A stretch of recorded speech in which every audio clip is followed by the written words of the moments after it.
Esta es la predicación del domingo 10 de julio de 2022, correspondiente a la Iglesia Cristiana Cristo Viene de Algeciras. En esta mañana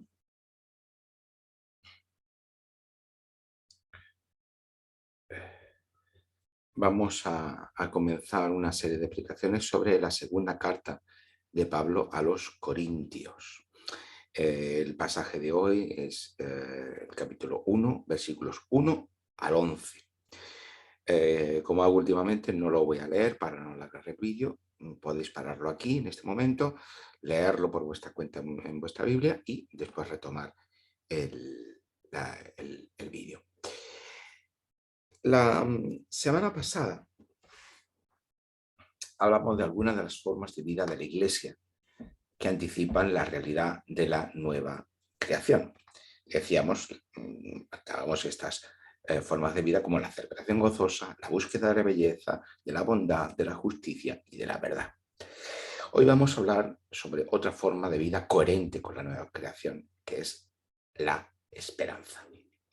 La esperanza de que el mundo finalmente tiene sentido, de que esto que hacemos y que vivimos y experimentamos nuestro día a día tiene finalmente sentido y propósito.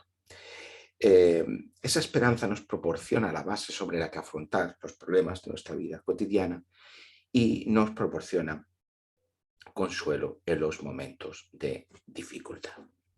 Y eso es lo que descubrimos al leer esta segunda carta de Pablo a la iglesia de Corinto.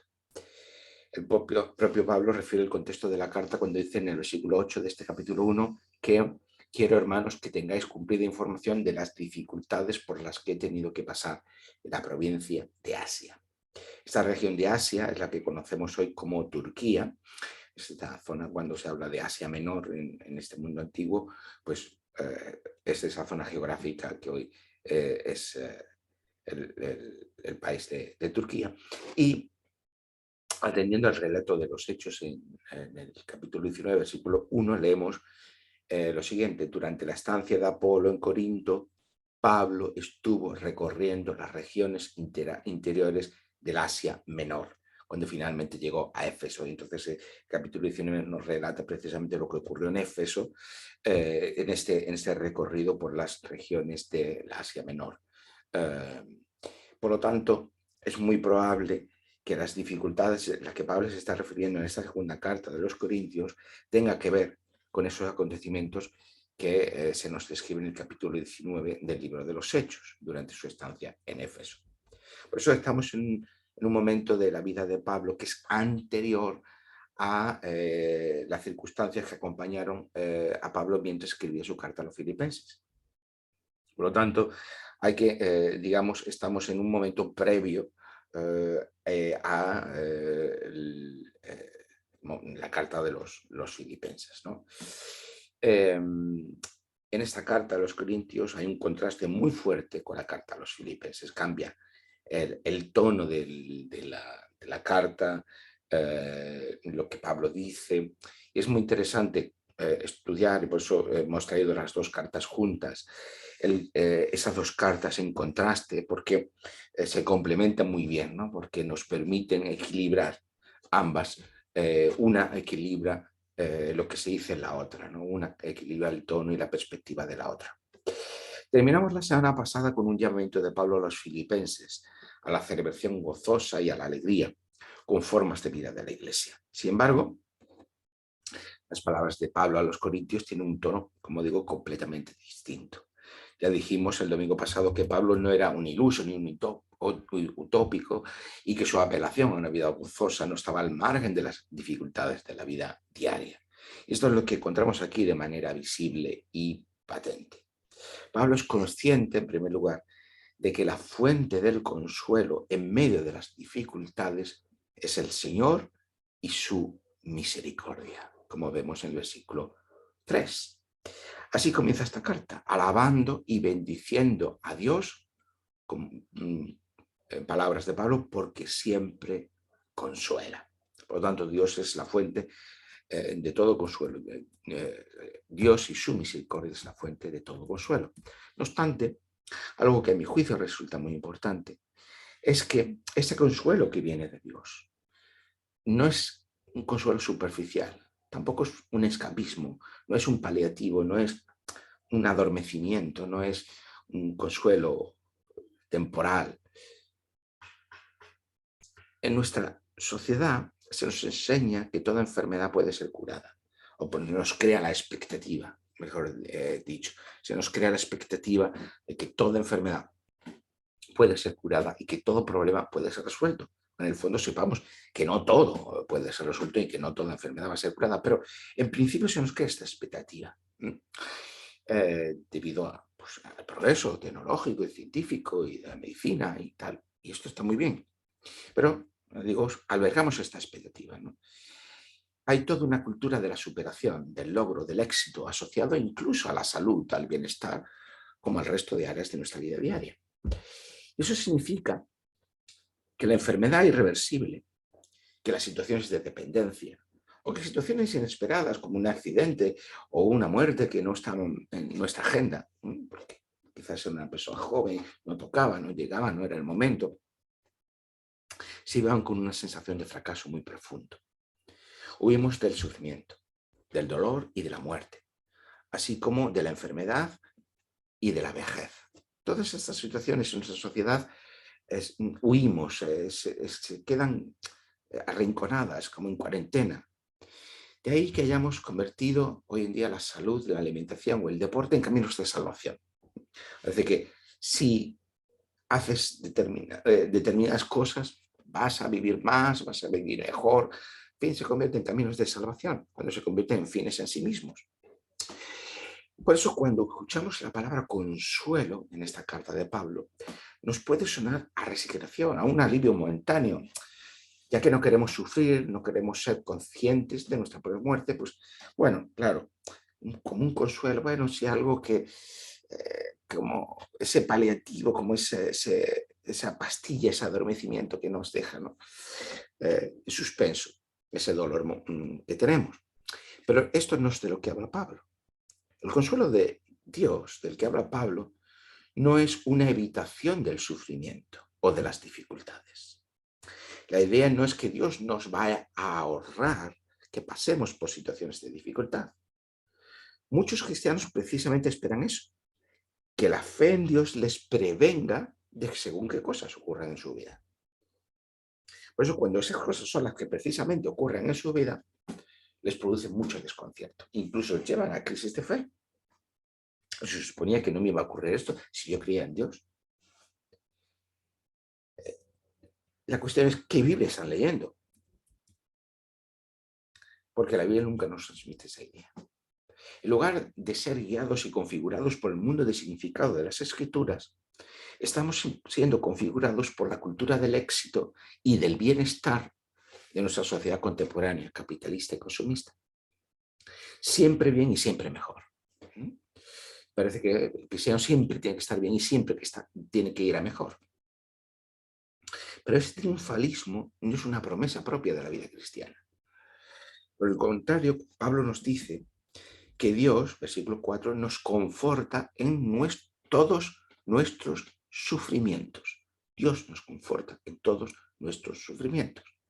Dios es fuente de consuelo, sí, pero consuelo en medio de las dificultades, los sufrimientos o las tribulaciones. Ese consuelo no es una evitación de las mismas, sino la capacidad para afrontarlas. Tampoco habla aquí Pablo de sufrimientos, como una mera experiencia subjetiva que empieza y termina con nosotros mismos. Fijémonos cómo Pablo está hablando, no en singular, de sus sufrimientos individuales o particulares, sino en términos comunitarios y eclesiales, nuestros sufrimientos. Porque hemos recibido el consuelo de Dios, estamos en condiciones de poder ayudar a otros que necesitan también consuelo. El consuelo del que hablamos aquí no es un decir superficial, no es decir a quien lo está pasando mal, hay que animarse, todo va a ir bien, esto pasará, estas cosas que solemos decir. Pero estas cosas que solemos decir es precisamente la manera de no hacernos cargo del sufrimiento del otro.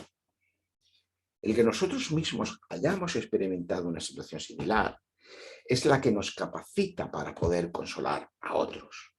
Porque nosotros ya hemos experimentado que en medio de la tribulación, en medio de las dificultades, en medio de esa situación concreta, hemos recibido el consuelo de Dios. Versículo 4. Por eso, si no hemos experimentado algo similar, es mejor el silencio y el acompañamiento presencial, pero debemos evitar palabras superficiales y gastadas. Por tanto, el consuelo de Dios es el que nos permite mirar cara a cara al sufrimiento, no a evitarlo. Eso es un cambio muy importante. Pero no, eso no quiere decir que el sufrimiento sea algo deseable. No es que debamos convertirnos en masoquistas, que disfrutemos sufriendo. No, en absoluto. No es esto lo que queremos decir. Lo que quiere llevarnos Pablo es dotar al sufrimiento de un significado. Cuando queremos huir, evitar o resignarnos, no estamos afrontando el sufrimiento. Pablo nos dice, debemos afrontar el sufrimiento resignificándole, viviéndolo bajo un nuevo significado. Y eso es un gran cambio, porque en primer lugar para nuestra sociedad, que quiere evitar el sufrimiento a toda costa, incluso alejando, aislando a las personas en situaciones de vejez o de enfermedad. Pero también lo era para la sociedad de Pablo, en la que el sufrimiento se entendía como algo determinado por el destino o por los dioses. Está sufriendo porque es la fuerza del destino, porque los dioses así lo han dicho, lo han determinado, te están castigando. Y por lo tanto, si estamos en manos del destino de los dioses, caprichosos, arbitrarios, no se puede escapar del sufrimiento. Por lo tanto, en la sociedad antigua no se podía escapar del sufrimiento. Y en nuestra sociedad debemos escapar del sufrimiento. En la sociedad antigua teníamos un determinismo acerca del sufrimiento y en nuestra sociedad tenemos una evitación a toda costa del sufrimiento. Pues ni huida ni resignación, sino confrontación. Podemos confrontar y afrontar el sufrimiento. ¿Por qué? Porque tenemos el consuelo de Dios. En las propias palabras de Pablo, porque si bien es cierto que como cristianos no nos faltan sufrimientos, fijaos, el cristiano no nos faltan sufrimientos, no lo es menos que Cristo nos colma de consuelo. Versículo 5. El sufrimiento no es un fracaso en la vida cristiana. También forma parte de la vida cristiana. Pero ese dolor es resignificado por el consuelo de Dios en Cristo. Y esa experiencia nos capacitará para poder ser agentes de consuelo en manos de Dios para poder ayudar a otros. Pablo lo dice a continuación, versículo 6. Pero si somos atribulados es para vuestra consolación y salvación. O si somos consolados es para vuestra consolación y salvación. Ya sea que seamos atribulados o seamos consolados, es para vuestra consolación y vuestra salvación, la cual se realiza en el sufrir las mismas aflicciones que también nosotros padecemos. Tal y como leemos en este versículo, hay una reciprocidad. Aquí no hay un camino unidireccional, de una sola dirección, del que consuela hacia el que sufre. No es así. Hay una relación de reciprocidad. Aquel que sufre recibe consuelo.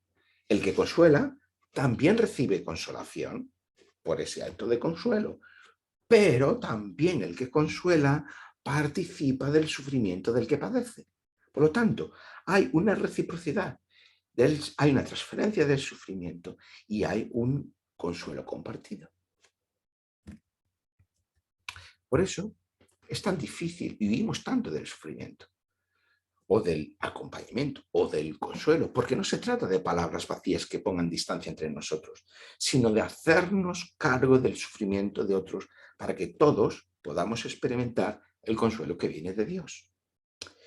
Por esta misma reciprocidad es necesario que aquel que necesita consuelo también se abra y esté receptivo para recibirlo.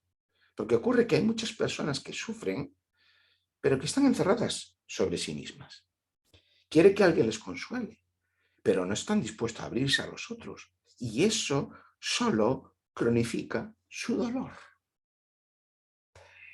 El consuelo, como forma de vida de la Iglesia, no es una práctica unidireccional, de una sola dirección.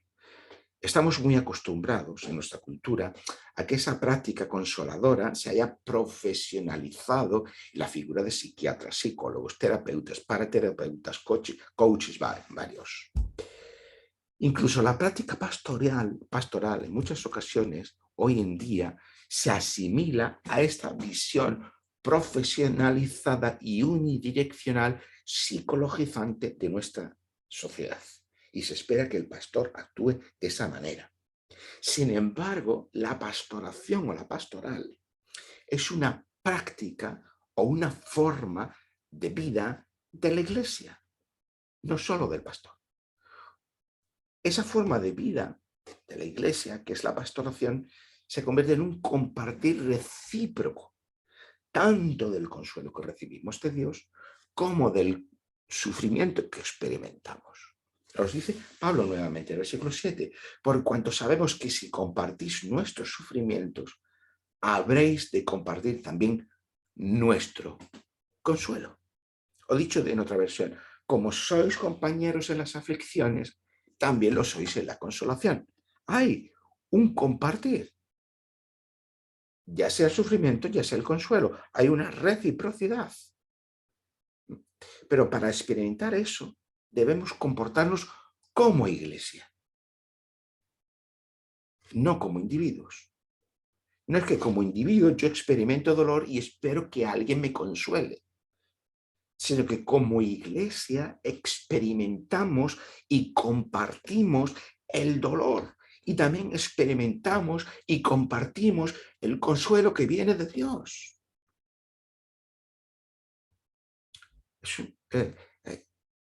No es una única persona la que monopoliza ese consuelo, sino que es una experiencia compartida por todos en la iglesia. Es una forma de vida de la iglesia. Compartimos entre todos nuestros sufrimientos y entre todos nos estimulamos, nos consolamos con el consuelo que hemos recibido de Dios. Ese dolor y ese consuelo compartidos es base para el ejercicio de aquella forma de vida de la iglesia que hemos mencionado al principio, la esperanza.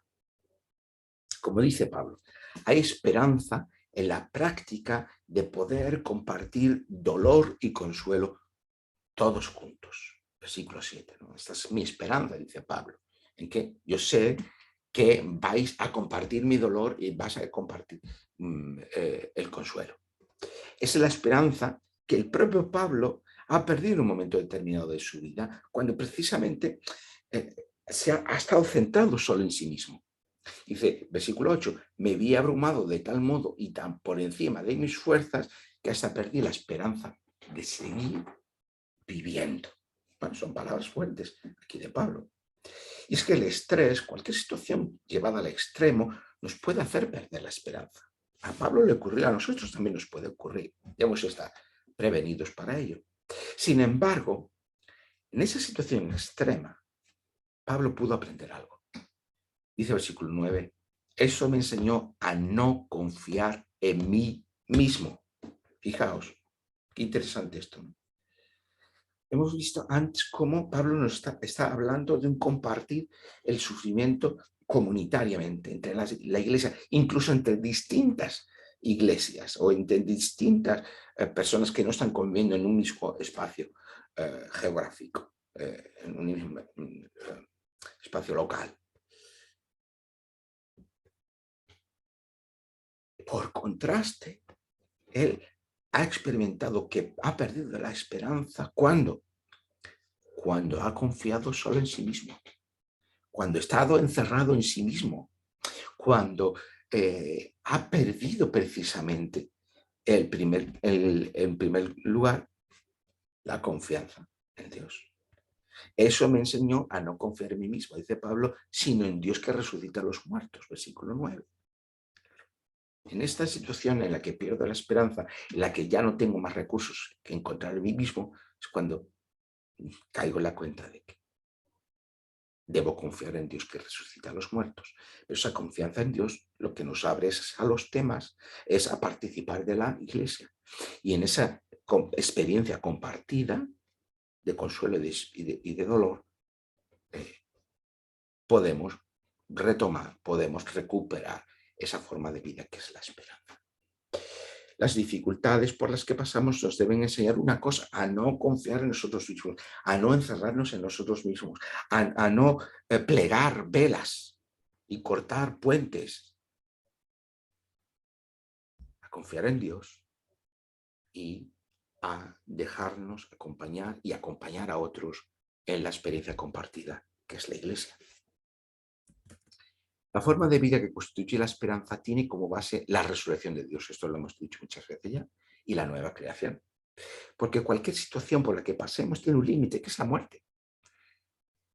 Cualesquiera que sean las circunstancias por las que nos pueden pasar, lo peor que siempre nos puede pasar es la muerte.